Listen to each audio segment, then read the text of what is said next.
There are a few times in our life where we get an opportunity to be involved in something that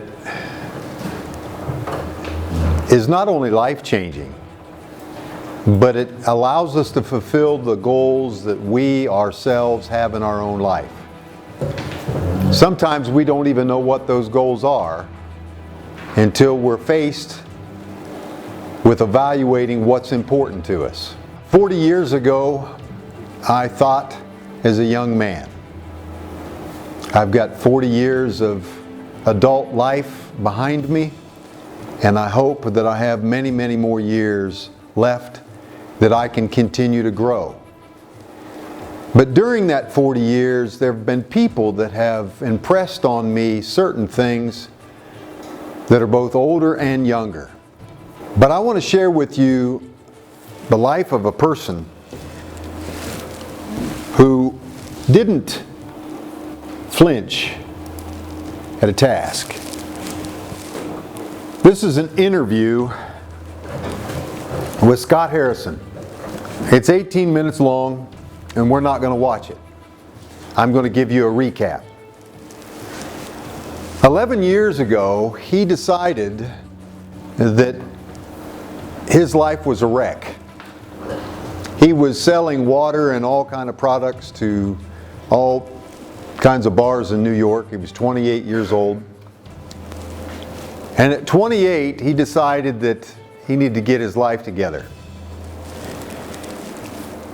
And we have a lot of people that we call environmentalists or people that have a change of heart.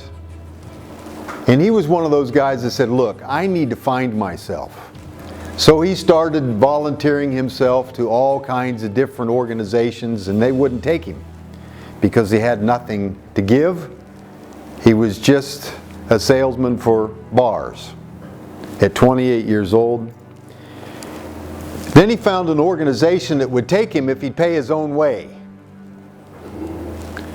And so he decided he'd go. He took his credit card and he paid 500 or 600 euros a month, and he went to a country that was not only barren, but spent 14 years in civil war, where that people lived in less than poverty. They had nothing.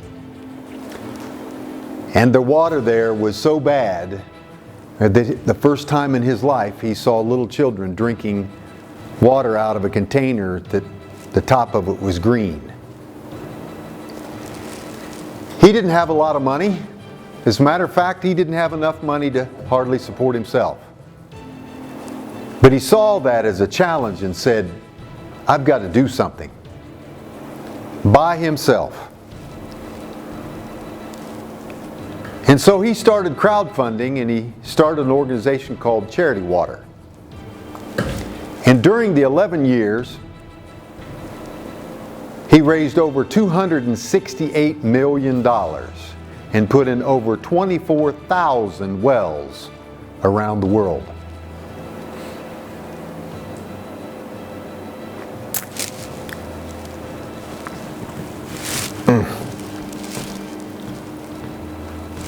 That means something.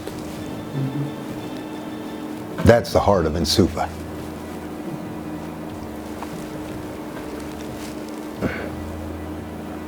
Because I've seen those people drink out of that kind of water.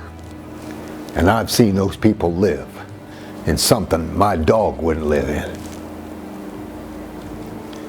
And when I tell you that in 10 years we can reach that goal, we can do it because we need to do it. He saw a need and didn't see an obstacle. He said, we have got to do it. What Nsuva is about is the lives of people.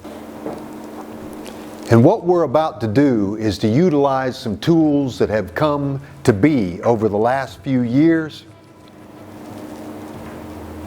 that learning by this young man, we too can do small things.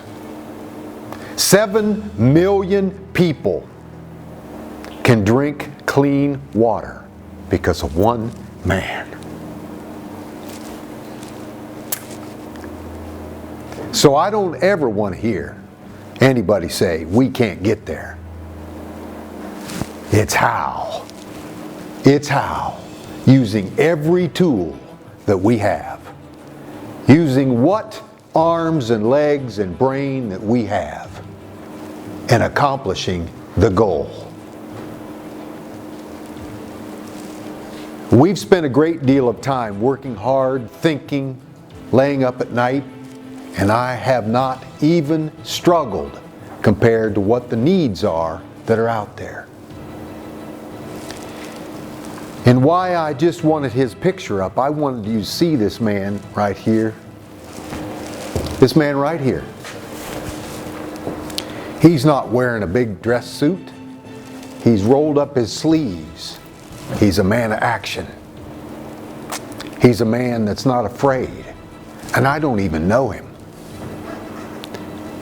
But I'm happy to know him by what I've seen. I want people to say that Nsuva is doing the right thing. That we have a clear message. That we are not afraid of obstacles. That we are doing what needs to be done normally. I'm not afraid of that. And I want everyone to be on the same page as I'm on. The two questions are simple questions. Do you believe in Nsuva? And what do you do in Nsuva? None of us sitting in this room have done what that man's done. None of us had that mission. I'm not asking anybody in here to be more than they're supposed to be. But I want you to be all that you can be.